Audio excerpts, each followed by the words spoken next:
The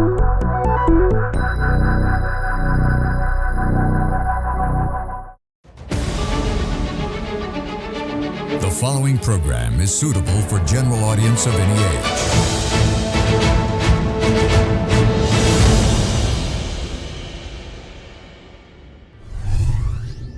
Tonight, we discuss environmental hazards and its related legal framework. What other pieces of legislature exist in managing environmental disasters?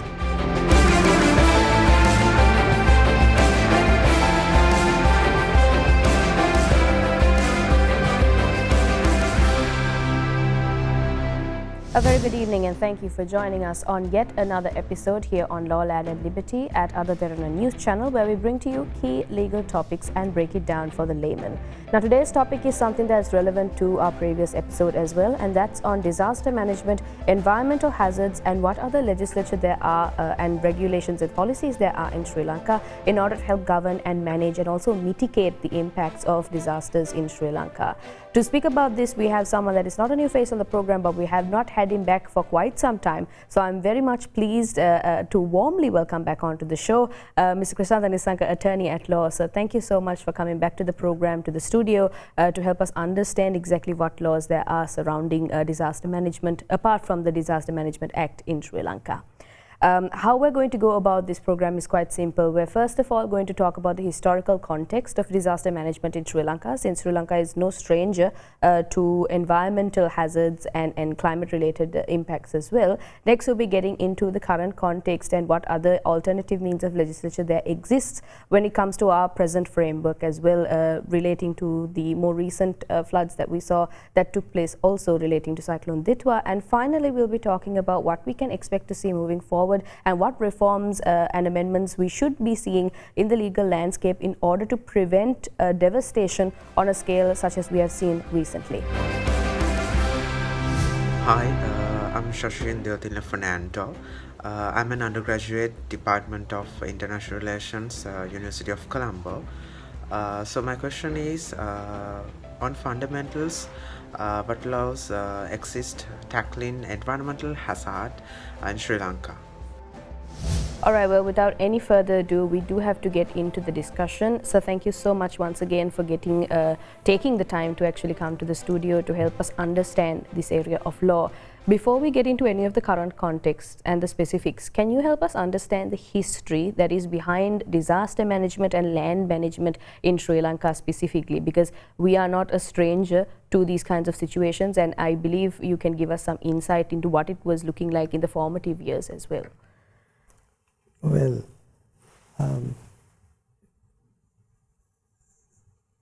we are supposed to discuss this matter in a historical context. We are a nation who has a written history for 2,500 years. So there have been numerous information. We have numerous stories about disasters taking place throughout history. There is a special incident which refers to a tsunami during Kavantissa regarding Viharamadevi, so people knew it.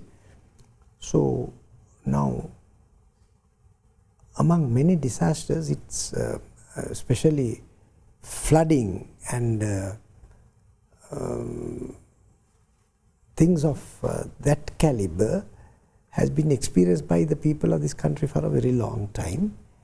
And luckily, even during King Parakramabahu, that was 2000 years back, more than 2000 years, they actually had laws to control disaster or to prevent disaster. So when you go to history, we've been having so many laws regarding disaster. Some of them even written on ola leaves and stone inscription. So there is so much of information on disaster and how to manage them. Now, this has another aspect. It is not the disaster that matters. it is how people face it, and that is the most important part of it. There won't be disaster if people take it as it is. So there were laws, type of which educated people to accept disaster as they are, as it is.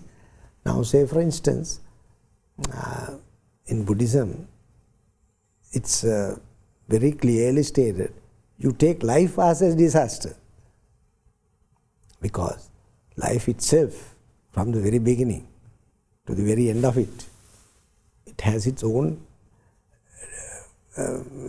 disastrous consequences. So people were trained to face those, first of all. And that type of training led people to understand environmental disasters. So one who can face disaster, taking life as an example, were trained to look at other things according to that vision. So those laws actually were embedded, described in the Tripitaka by way of, I don't call Buddhism a religion. It in many Jataka stories, people were taught they were taught how earlier disasters took place, and they knew what. Now say for instance, when tsunami came, people of this country knew it beyond, more than other people in the world, because there were Jataka stories which taught the people about disastrous situations, tsunamis and all these things. So in Sri Lanka, the word law was not there. More than the word law, it was Dhamma. The comparison should be made between law and Dhamma, because people took the Dhamma as the law. So all these laws were there in the Tripitaka, and the bhikkhus in their sermons always taught people by way of stories and discussions how you should face disasters. Now, what the ancient kings did was, they made certain laws to prevent disaster. That is, mostly disaster came through water, tsunamis, floods, and the rest. So the rain was looked up as an asset for the people. People didn't call now say for the Westerners, when it rains, it's bad day. But for the Sinhalese people, it was not bad, it was something good. So the word disaster should be looked at from that point of view. So when there was so much of pouring of water in a rainy season, people looked at raining not as a disastrous thing. Why? Because the kings at that time taught people, made laws to collect water and to manage that water in such a manner that would not bring chaos. Now, these are the laws which managed disasters at the first instance. I think that's a very perfect segue for us to get to the earlier legal inscriptions relating to the management of disasters, as you mentioned as well. Sir, can you help us identify some key pieces of legislature, statutes, maybe ordinances that help citizens in Sri Lanka understand exactly how to manage and mitigate effects of disasters, apart from the Disaster Management Act that we currently have that's being in function in the country? Yes. When when the Portuguese and the Dutch came to this country, the environment they saw in this country, the Englishmen also, was somewhat different from what they experienced in their own countries. So they were really interested in finding out what our management, water management was. So they have done a considerable amount of studies on that, and I hope most of the statutes made by the British after 1800 were based on those historical laws which prevailed. Now I can give you one particular example, that is, it is the land that get affected in disasters. So there were so many laws regarding the land during those days, very ancient times. So those were written, land, how to manage lands and how to get the ownership, how the land becomes a trust and all these things. So these things were very evident because the purpose of the land was to preserve the Buddha Sasana. So the kings always gave land in the very first instance to the viharas. I mean, British called it temples. I don't think that the proper word is not temple. A temple is the word given to indicate a dwelling where the gods are being prayed and so on. But temple is not that. So the proper word is vihara, where the noble men dwells, where the arahat bhikkhus live in. So that is called the vihara or viharana, the place where they live.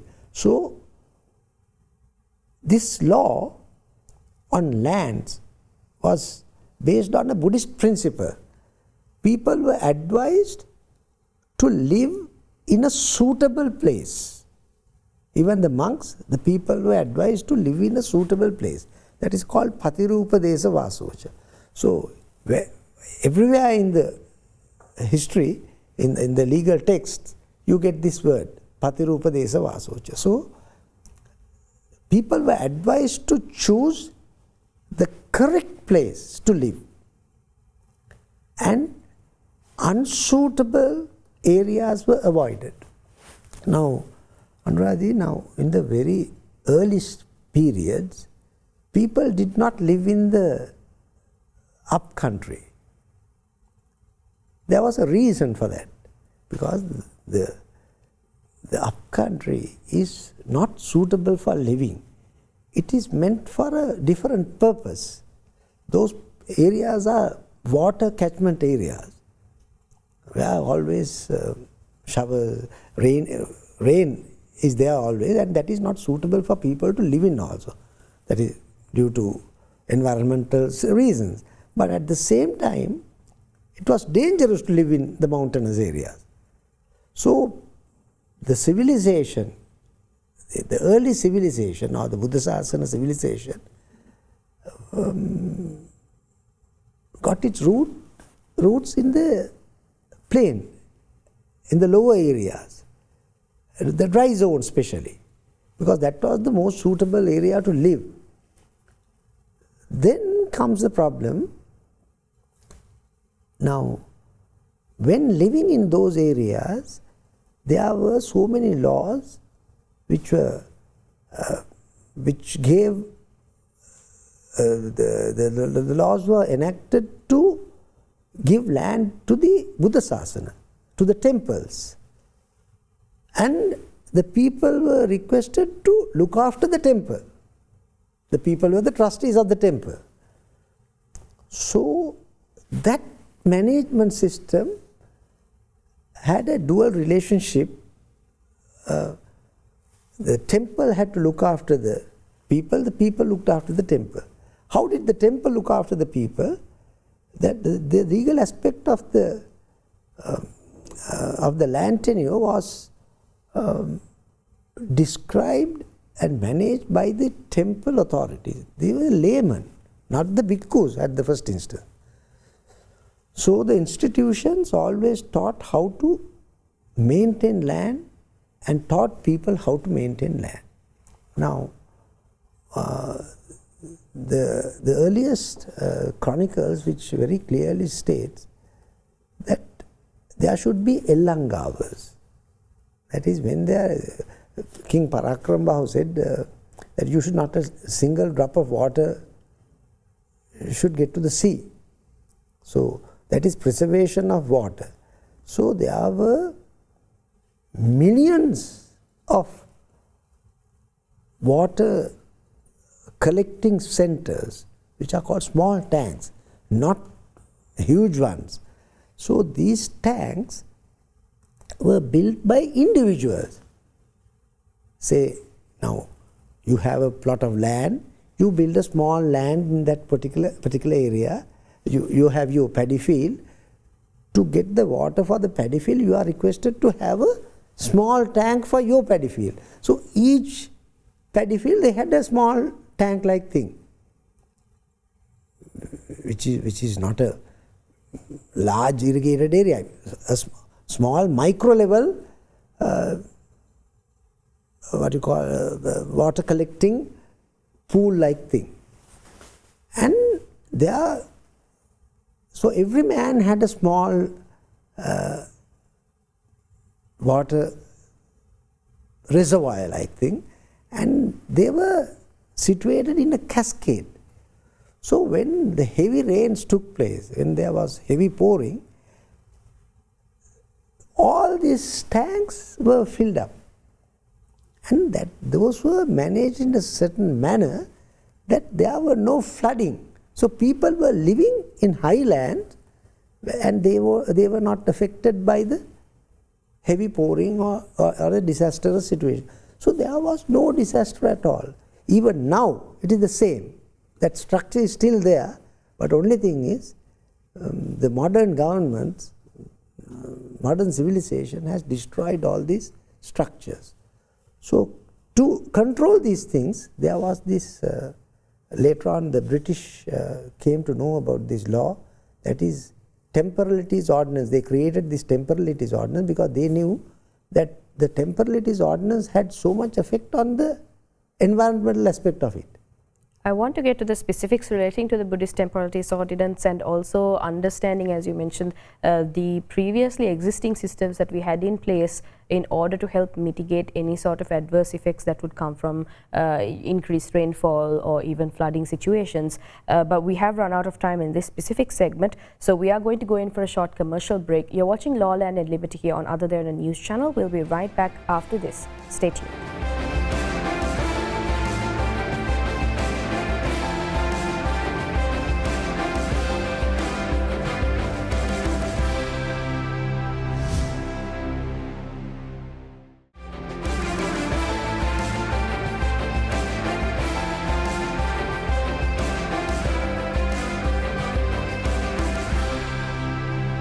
Hello, my name is Ritu Varshavi and I'm a law student from University of West London.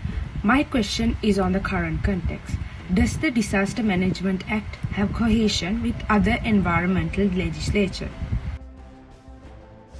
Welcome back to Law, Land and Liberty here on Other Derana News Channel. We were in conversation with Attorney at Law Krishantha Nissanka relating to environmental hazards and the mitigation of potential disaster situations in the country, apart from the already existing Disaster Management Act that we have in place in present day. So thank you so much for the previous segment. I believe we got a good historical understanding of how exactly these kinds of laws developed and what we had before the current context.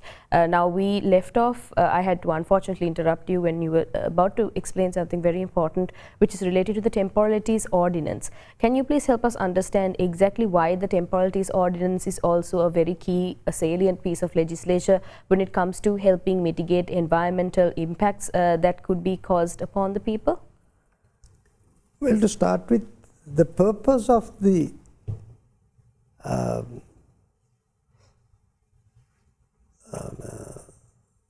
Temporalities Ordinance was not the same purpose which the kings had. That particular law which governed the temporalities, the temples, was a headache for the colonials. That is because the colonial government wanted to grab the lands of the people to do commercial cultivation, especially at the very beginning. The Dutch especially used all the temple lands to cultivate cinnamon, because the West wanted cinnamon at the very first instance, and then the British proceeded with coffee and then tea. So they wanted to grab all that land, and they actually forcibly took the land into their hands, and the people rebelled against that, because that affected two things. One is that affected the temple, because the people were very much affiliated to the temples, and when the lands of the temples were taken by the British by force, the people rebelled against it, and that was a breach of the legal undertaking taken by the British government to look after the Buddha Sasana in 1815 convention. So when people rebelled over it, then they had to step back, and they decided a better method of taking the lands into their hands, and they came up with the Wastelands Ordinance.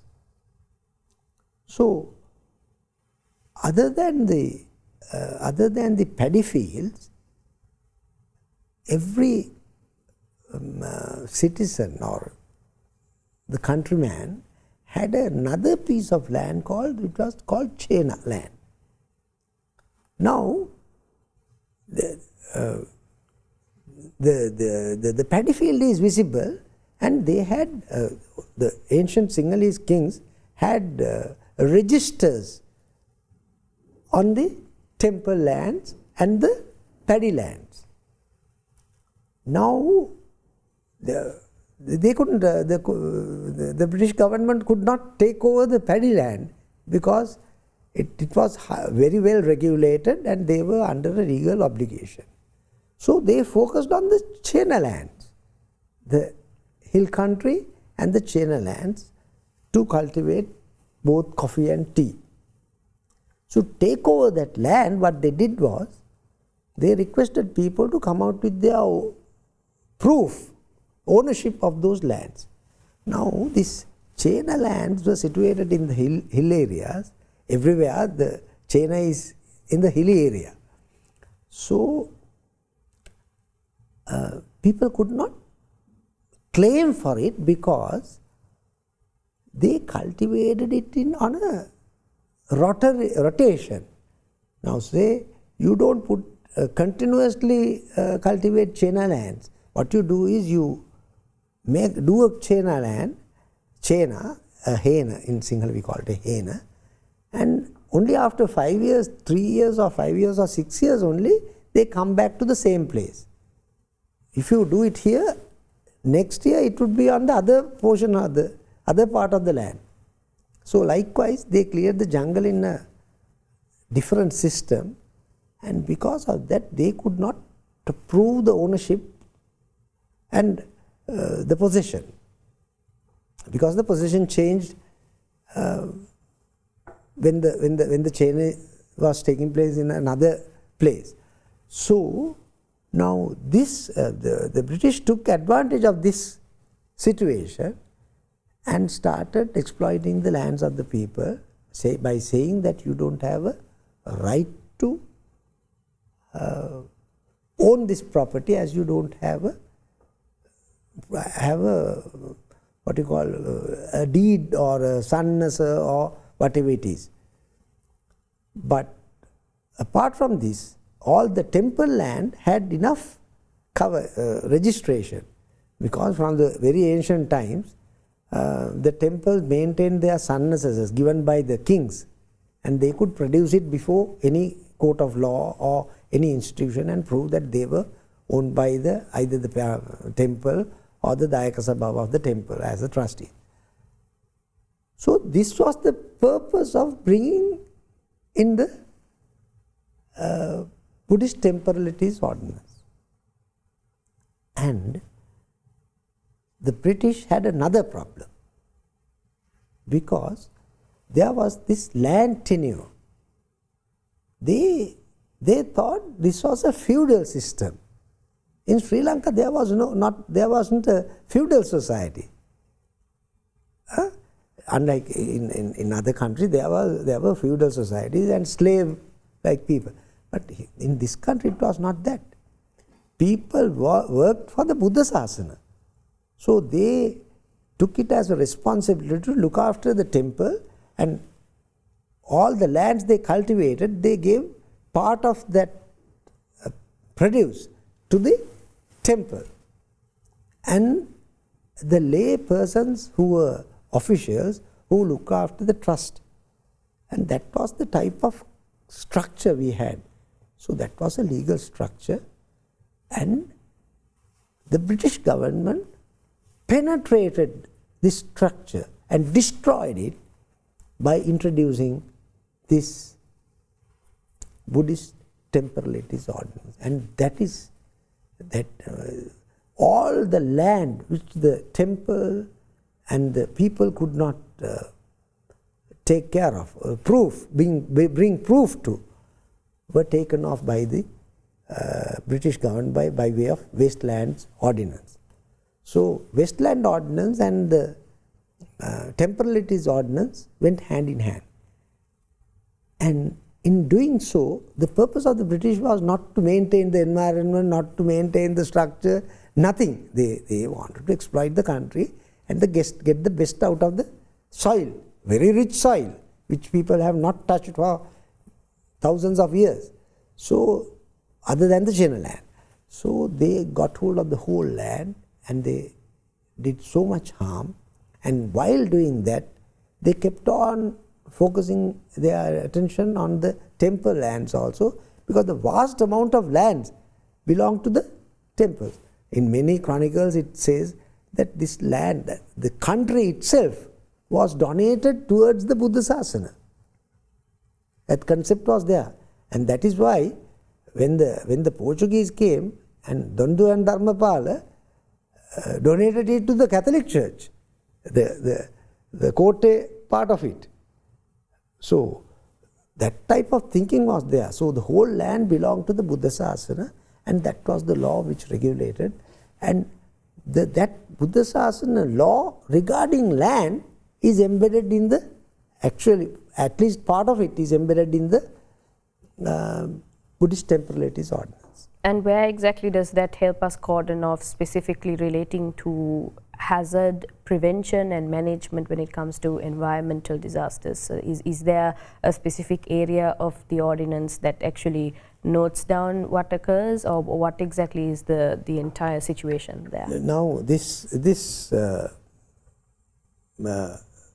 all the Sinhalese laws which govern the land were not incorporated into this particular act by the British. They were very careful.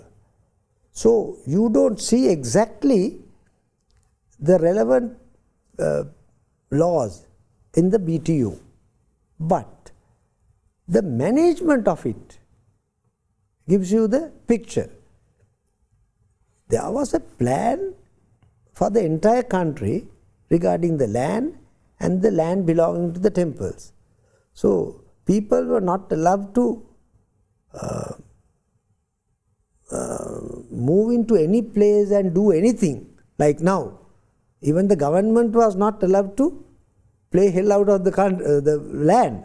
So there was a proper plan, and in the registers, the lands were there, the paddy fields were separately laid down, and people were located, people were positioned in such a way that no disaster could put people into trouble. So that was there, and that is how you should read the BTO when it comes to disaster management. A very important point, as mentioned, sir, now relating to how exactly, as a maybe a result of a complete different pathway that was taken by previous colonial powers, we have the BTO in effect at the current moment as well. When it comes to our current context relating to what we saw recently, can you help us explain, if we had employed the legal powers of the jurisdictions of different acts and legislatures that were not just a disaster management act, could we have seen a different outcome to the current situation when it comes to Cyclone Ditwa as well? Or do you believe that the disaster management act will and truly encompasses all the laws that we need in order to help mitigating disasters? What are your thoughts on that, sir? Well, the Disaster Management Act, I'm very unfortunate. The Disaster Management Act, to activate this particular act, a disaster should be declared. What I have come to understand is that still, after so much of disaster, the main provision in the Disaster Management Act has not been activated. So, according to the Disaster Management Act, the government should declare the disaster. Then only the Disaster Management Act get its power to move forward. But if the disaster is not declared, there is a list of disasters mentioned in the Act, I think still the disaster has not been declared. So, in that situation, people are helpless, because what the Disaster Management Act says is that people can go to the district courts, and if disaster is being declared, then the people can go to the district courts and fight for their rights. But as now this is the situation where the masses gather and people look after themselves through temples. You would have seen most of the people went to the temples, because the temples were located on high lands. So that was the ancient method of helping the disasterers. I mean, the people who were faced with disaster, the highland was the place where people moved when something went wrong. And it was the monk, the bhikkhu, who looked after the people in two ways. Actually, those days, there were enough resources for the temple to look after the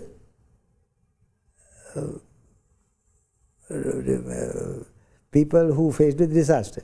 And secondly, the most important factor was this: the mental consolation. I mean, when people are in disaster, more than the physical part of it, one should be looked after and see whether psychologically, whether they are being distracted, whether they are being taken off. So the bhikkhus at that time always looked after the interest in that sense also. So that was a two-way thing, and by this BTO mismanagement, now this has collapsed. So the earlier ancient methodology of disaster management has come to a standstill because of the mismanagement of the temporalities ordinance, and on the other hand, Disaster Management Act has not been activated by declaring it. I want to specifically relate to that as well, sir. The aspects that you just mentioned, the fact that we are not taking full use of the legislature that has been developed for specifically the Disaster Management Act, and also about the repercussions of having a piece of legislature such as the Buddhist Temporalities Ordinance, and what that spells out for future disasters as well, is something I want to get into, relating to amendments, reforms, and what suggestions we should see moving forward in order to streamline the process of preventative measures as well as post-disaster responses. But before we get to any of the specifics relating to these environmental hazards and also the responses, let's take a short commercial break. You're watching Law, Land and Liberty. We'll be right back after this. Stay tuned.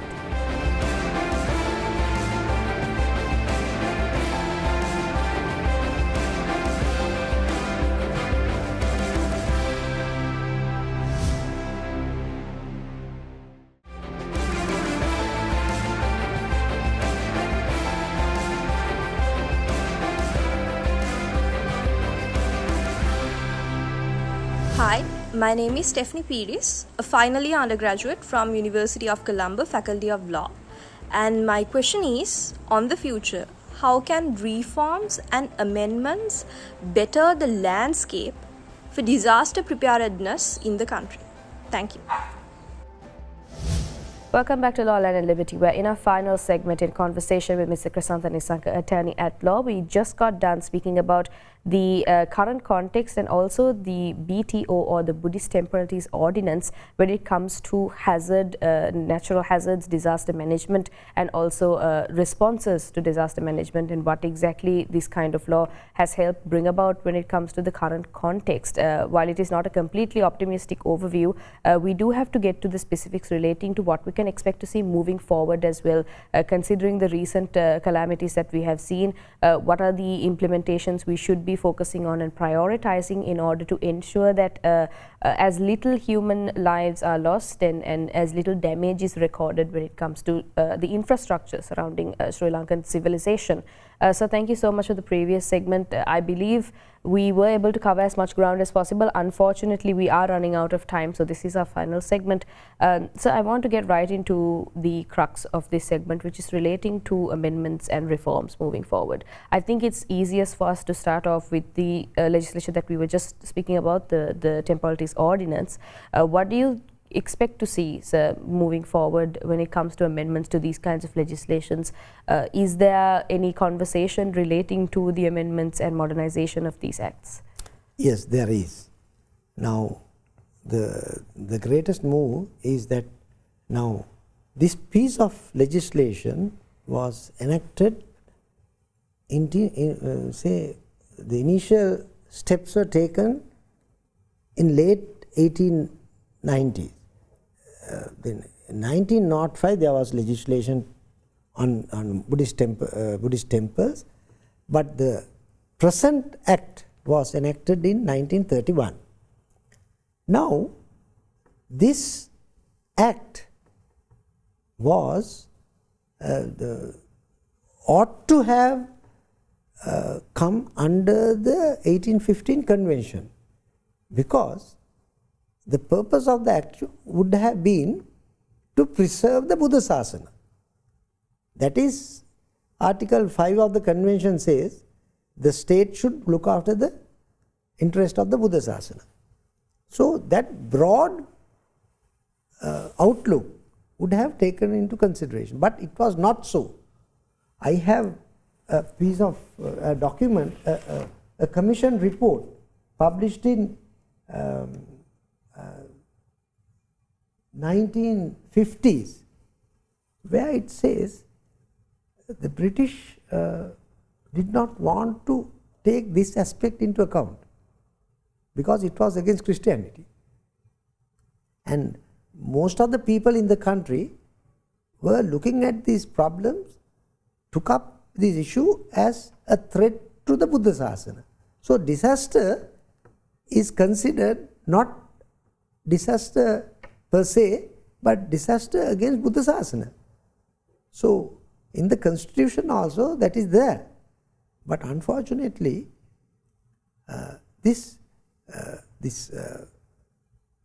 the former law which governed this was the 1815 convention, which was not considered by the British. At a later stage, this was totally taken off from the legislation, and now after 1978, we have come back to the earlier situation. That is, we are in par with the 1815 convention. So, what was said in Article 5 of the convention is now in the 1978 convention as well, the constitution as well. So, now it's high time that this aspect should be considered under the BTO, not only the BTO, all acts which comes under passed by the parliament should adhere to the constitution of the country, and the main duty of the constitution is to look after the interest of the Buddha Sasana. So this is the area, because if you take it only if you take it in that sense, that you can take legal action against the government to bring about some solace to the people. Otherwise, what are we, if it is not, if the disaster is not declared, if the under the BTO, if the temples are not in a position to help the people, what can the people do? So it's high time that we should take up issues. People should claim this right of Buddha Sasana and proceed and amend the BTO to cover up Article 9, and that is the present trend.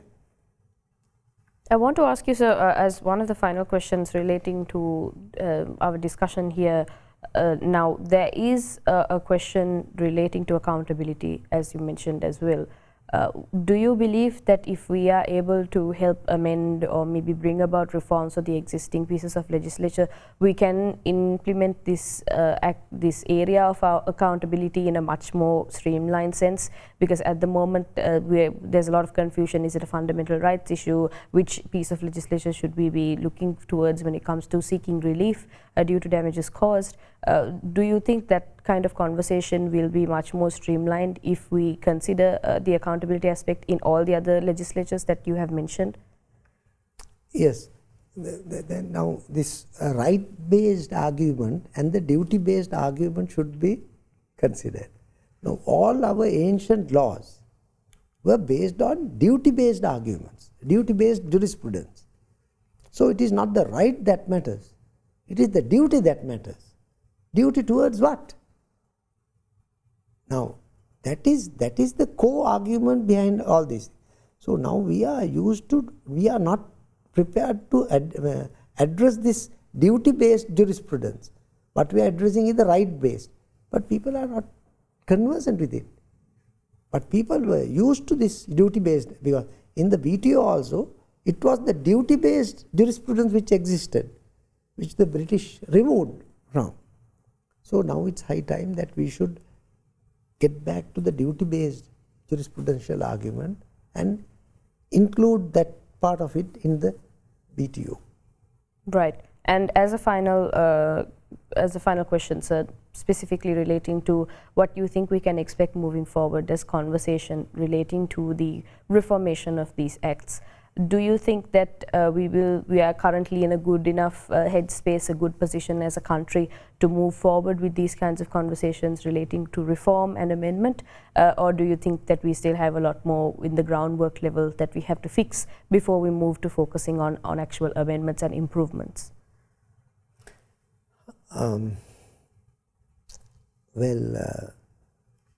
It's a political thing, I hope. It's now this addressing the political thought, it is more than legal thing. So it is the responsibility of the majority of people to find out ways and means to bring this in. The government's responsibility is the first responsibility is to safeguard Buddha Sasana. So if you take it from that point, there is a remedy for the people. But if you don't take it from that point, there are many legislation which are inactive. and people are helpless because of that. And so when I hope very soon there will be an amendment coming for the BTO, and that is the juncture where people should, people have a right to go before the Supreme Court and tell the Supreme Court that what they need. When you amend the act, that is the only place where the people can take part in initiating a law. Or otherwise, the President has a right, a duty, to ask the people in a referendum under Article 185 to, if the Parliament is not ready to proceed on with this, then the people can enact their own laws, initiate their own laws with the help of the President under Article 85(2), subsection 2. That's by way of referendum. And this Constitution provides that path. So when people are in trouble, when we want to get out of the trouble, the only way is, if the Parliament is not interested in bringing about amendments to the existing law, so it's the people who should take part in the process and create law for themselves. Yes, definitely. Unfortunately, we have come to the end of the time duration for this specific discussion. Thank you very much, sir, for coming to the studio and for helping us understand. I believe with the limited time that we have, we were able to cover as much ground as possible relating to environmental hazards and also the alternative pieces of legislature that were already enacted and the historical development of them. Thank you very much for your time, sir. Thank you very much for giving me this wonderful opportunity. All right, well, we'll leave you tonight with the words of Dennis Weaver. We don't have to sacrifice a strong economy for a healthy environment. That's all we have for you tonight. We can always rewatch by catching us on our YouTube page. And we always value your opinion, so please share your thoughts and feedback with us through email at feedback.adncenglish@derana.lk or by WhatsApp at 076 805 7933. Thank you very much for watching. Have a good night.